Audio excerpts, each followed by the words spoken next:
Good morning, everyone. This is Thursday, and it's 5:30 in the morning. And before I go work out, I wanted to address a couple of questions that I found commented on. Questions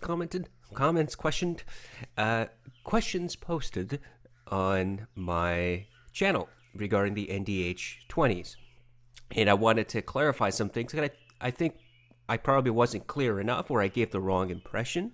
And so people are asking certain questions that I think might be better served if I just explain what I meant. Does that kind of make sense? So I'm going to do that, but I wanted to also address one thing that somebody had asked regarding the 789 versus the Monolith THX comparison, and they had asked about the power output. So look, it's very easily obtained, the power output. You can find this on their individual websites. So this is directly from the Monolith website regarding the THX desktop. The output is 1.9 watts essentially at 16 ohms and at 300 ohms, which is the highest resistance headphones you're going to get, impedance headphones you're going to get for the vast majority of people. It's 580 milliwatts, which is very respectable, I have to say. And at 600 ohms, it's 290 milliwatts, which is also very respectable. But this is significantly less than the 789, and the 789's listed specs are 6 watts. 6 watts balanced output at 16 ohms. Now, and I was reading the balanced output on the Monolith. So I'm not looking at the single-ended. I'm looking at both at their peak. 6 watts at 16 ohms, 400 milliwatts at 600 ohms, 800 milliwatts at 300 ohms. And so you get to see that there is, in fact, a significant difference in output at volume between these two. That's a personal preference, whether you really want to drive your headphones that loud. And it also depends on So it depends on two factors for your headphones, in my opinion. Number one, the impedance. And so when you find the impedance, if your headphone has a 600 ohm impedance, then you're going to have a hard time driving them no matter what. You got to find something that actually serves 600 ohms. Both of these amplifiers do. That's number one. Number two is the response, the decibel response to per watt of power put into the headphones. Okay, so the decimal response is those two factors, the amperage, the ohms for the headphone is listed, and the decimal response per watt of power should also always be listed with a pair of headphones. You have to have both of those to understand. Once you get your ohms, then you have to look at the decibel response. And if the decibel response is, I'll give you two examples. One, 80 decibels, and second one is 100 decibels. The 100 decibels is going to be much easier to drive than the 80 decibel, because you get 100 decibels of volume, increase in volume, per watt of power. Whereas compared to the 80, it's 80 decibels per watt of power. You're losing 20 decibels. That's a lot. 20 decibels is a lot. It's a big swing. So when you have a pair of headphones and it's 300 ohms and the decibel response is 80 decibels, that's not a very good, easily drivable headphone. But if you have a 300 ohm headphone and it's 96 decibels per watt, that's not bad. And if that's the case, either of these two amplifiers is going to be able to drive that pair of headphones just fine. The struggle comes when you have a pair of headphones that is just engineered to be a pain in the butt, high impedance and low decibel response. That's a perfect combination for pulling your hair out and finding the most powerful amplifier out there. And if that's what you're looking for, then neither of these two is the most powerful. Instead, look at the Audio GD 1 amp. The 1 amp is 8 watts. So if you want power, go to the 1 amp.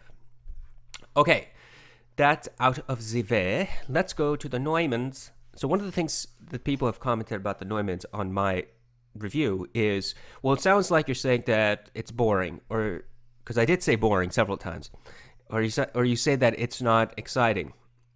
Well, yeah, I think I used those words, but what I was trying to convey, and this is my fault for not doing it properly, what I was trying to convey is that in comparison to the other headphones that I have, it's boring. And see, so here's the thing. I can't tell you whether in a vacuum one pair of headphones is exciting or boring or mediocre or terrible. I can't tell you. It's impossible. It's like asking you to judge a product. It's not like it is. It is like it is. You have to sit there and judge a product. They give it to you. You say, "Is this the best or what?" And you have to scratch your head and say, I don't know. I need something else to compare with. I can't say this is the best when I haven't compared with anything else, unless you're Zeos Panteras, and then everything is the best. Short of being Zeos, how do you tell in a vacuum whether something it lives up to the claim? You have to have a control group into which to test that claim.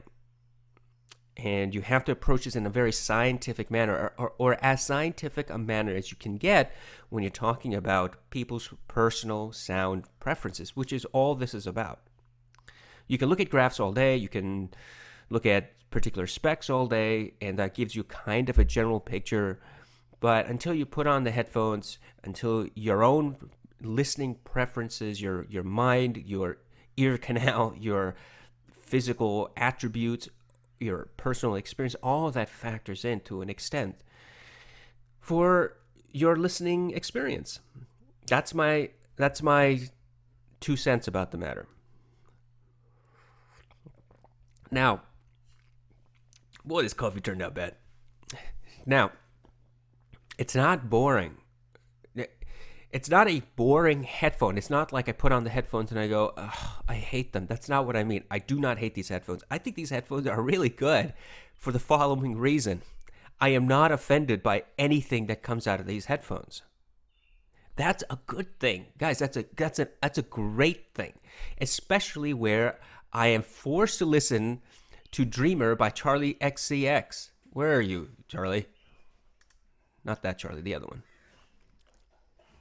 Here it is. Yeah, Charlie XCS, Dreamer. I put on the headphones this morning as I was about to start recording, and this song started playing on Spotify. And I swear, I didn't even pay attention until it was over and it skipped to the next one, which is Superposition. Oh my God, Dreamer was just playing, and I didn't want to rip my ears out of my head. That was very unoffensive. That's what I mean.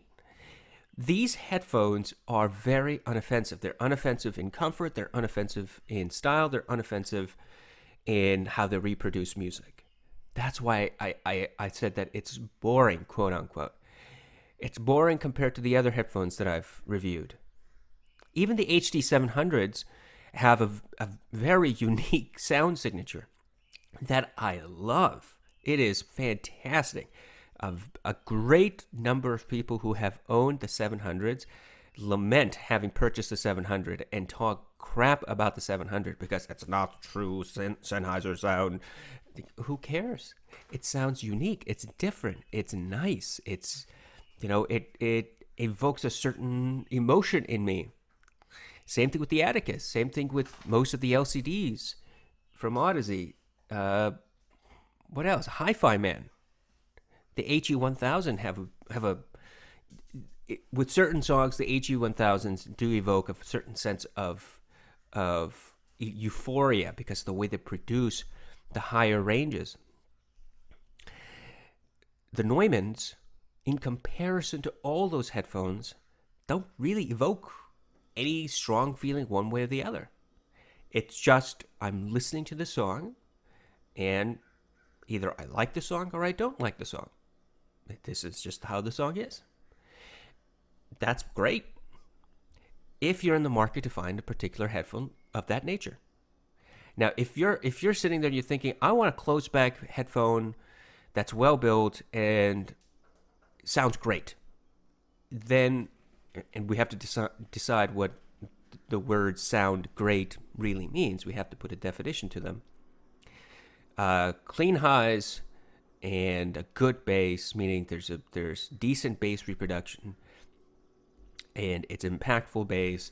There's good mids and mids are a little forward. Then you're not talking about a neutral headphone. You're talking about a headphone that's been tuned to produce those particular frequencies, right? You're talking about a headphone where the mids are more forward. There's tuning to make the middle frequencies come out a bit more. There's more tuning in the bass so that the bass sounds more impactful. You're not talking about neutral anymore. So if that's the definition we're going to go with regarding good headphones, quote, then these are not, quote, good headphones. Because that's not, in my opinion, that's not what they do. They don't emphasize the bass, because we did the bass test yesterday. And so let's stick to the bass test. Let's not get into the mids yet. With respect to the bass, they don't emphasize anything. Okay, and when I say that it lacks impact with the bass, it's not that I can't hear the bass. It's not that there's no impact. It's just that there's no emotional impact with the bass. And it's certainly not to the same level as the Atticus or the XC or the TH900. It's not the same thing at all. Or the One Mores. I mean, the One Mores are, as I've said before, the One Mores are like a TH900 Mini. And those evoke a certain sense in me when I listen to them. The Neumanns do not. That's why I say they're boring in comparison to the other headphones. If that's what you want, then these are in that range. This is a good contender for your consideration. That's what I meant. With respect to other people saying that the frequency is scooped out, the bass is too rumbly, I don't find that to be the case. And it's really difficult to it's really difficult to look at somebody else's review or impressions when I don't really know where they're coming from. If the person, and I found this review actually yesterday, and I linked to it. I think it's the second link on the video. It goes to Sonar Works, and the person there talks about scoop mids and all that sort of stuff. Go read it. I think they were coming from a mixing perspective. That's fine. Come from a mixing perspective, and his impression is this is not really what I'm looking for. It's essentially the gist I get. This is not the type of headphone that would be perfect for mixing. In all other respects, it's fine. But I cannot give it 10 out of 10 for purposes of mixing. So he gives a 6 out of 10 and a 7 out of 10 and I think an 8 out of 10 in one category. These numbers don't mean anything. They're all subjective. And it's hard for me to sit there and say he's right or he's wrong because I don't have that same mindset. I don't know what a mixing headphone should sound like. I don't mix. I don't master. I listen. And that's my perspective. You have to be comfortable understanding that, and you just have to accept it. That every time you come to a review about a particular product, you have to consider that the person who's writing that review has their own viewpoint. They're all coming from a particular direction. You may agree with them because you have the same viewpoint. That's fine. But don't just take what they say to heart because unless they're very clear about where they're coming from, what their purpose of the headphone is. That's more precise. That's what I should say. Unless they tell you specifically the purpose for them buying that headphone or having that headphone, you have to take what they say with a grain of salt. I'm telling you, all my reviews are based on this following perspective. The reason I have my headphones. I want to enjoy my music. Not looking for mixing and mastering. I'm not looking for the absolute highest detail. I'm looking for comfortable headphones that are unique in sound. I want clear sound as much as possible, but I also want, on some headphones, I want thumping, hard-hitting, clear bass. And in some other headphones, excuse me, in some other headphones, I want nothing.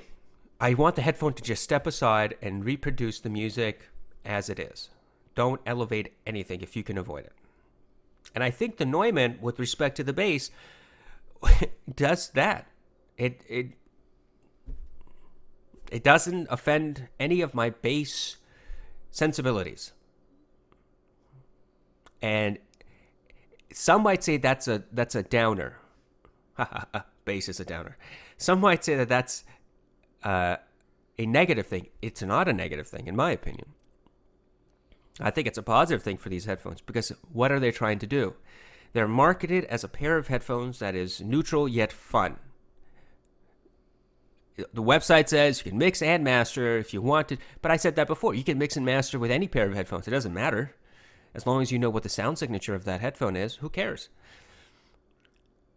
I think that the bass is great.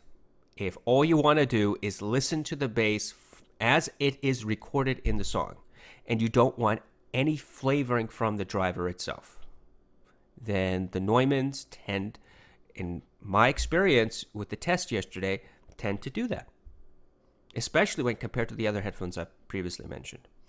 However, now let's take a different look at it. All of this gets more complicated when you bring in the quality of the music, the way that it was recorded, both in the studio and how it's compressed. I'm going to combine those two. It depends on your DAC, and it depends on your amplifier. Now, how much your DAC and amplifier really affect the sound is up for debate. There's some people who say it's a tremendous impact, and there's some people who say there's little impact. I'm probably somewhere in the middle. With all my various amps and tests here and there, I can tell you that I prefer one amp over another on certain occasions, but it's not a night and day difference. And whenever a manufacturer says this is a really warm sounding DAC chip and it's fantastic for analog type sound, trust me, I've had those type of DACs, and I listen to it and I compare it to a different type of DAC that doesn't make that type of claim. I can barely tell the difference. So maybe it's me, maybe it's my equipment, maybe it's my ears, maybe it's the song, or maybe it's just audiophiles being audiophiles again and saying things that they just emotionally feel, and it's not objectively discernible. Does that make sense? So, your equipment that you have joined with the headphone will probably impact how you hear the song. Maybe or maybe not. Depends which camp you go with. Having said that, I hope that this is a bit of clarification to what I had said yesterday in the video. These are not bad headphones. I think they're, for bass response, they're great. I could not be happier finally having a pair of headphones that just does, and I don't have to get irritated by Dreamer, which again, as I said yesterday, is high marks.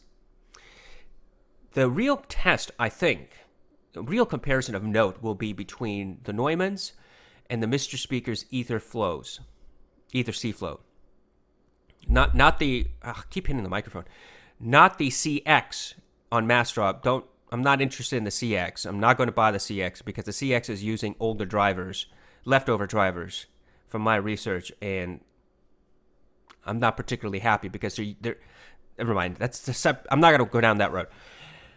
The Ether C Flows versus the Neumanns, because Zio said he is never using the Ether C Flows again for purposes of critical listening.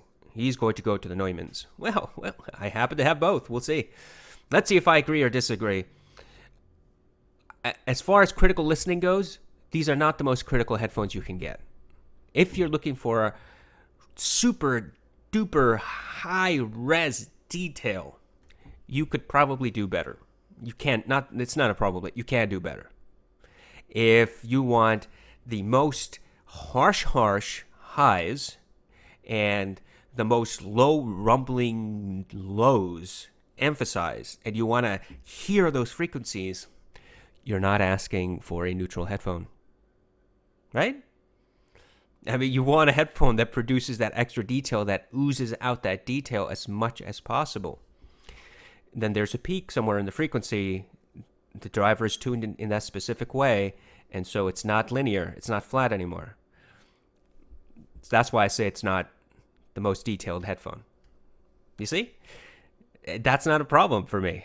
I don't find that offensive at all. And in fact, I like it. I like these headphones because they're flat. Flat is good, or as flat as you can get, despite the whole FR chart. It's good flat.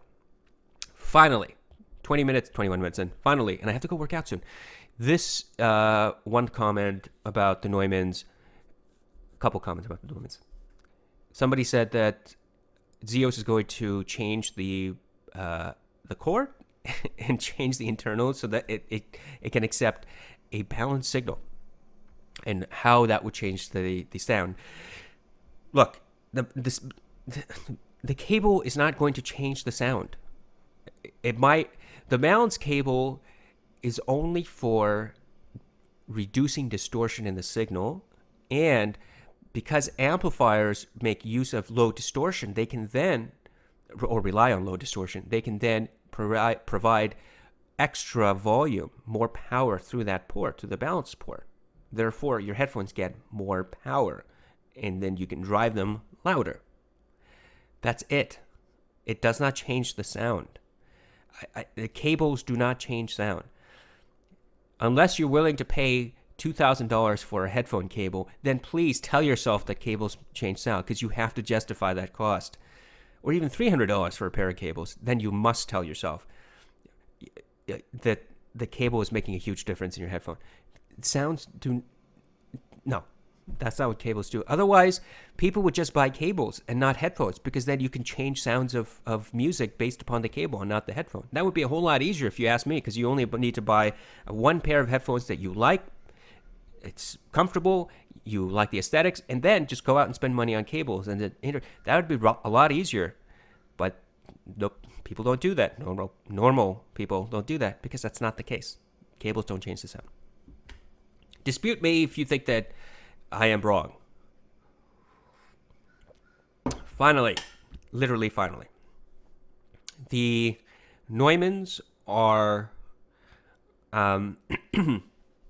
comfortable. Putting them on my head at 5:30 in the morning, I'm getting used to them. They are, the top and bottom of my ears do in fact hit the inside of the ear cuffs, because it's circular instead of oval. And once you understand that's going to happen, you just tend to forget about it after a period. My ears still get a little warm after about 2 hours, but most headphones produce that sort of sensation for me. The clamping force is okay. As I said, I in the original unboxing, I think I would prefer slightly less clampy headphones, but this is nowhere to the extent of One More's or the T1770s. It's somewhere in the middle. Just like the rest of this headphone, it's somewhere in the middle. It sounds flat. You know what I mean? Thank you so much. Have a wonderful morning. I will upload the mid-frequency review probably today. Let's keep talking. Let's keep commenting. Let's keep chugging along. Have a wonderful Thursday, and I hope you all have a good rest of the week.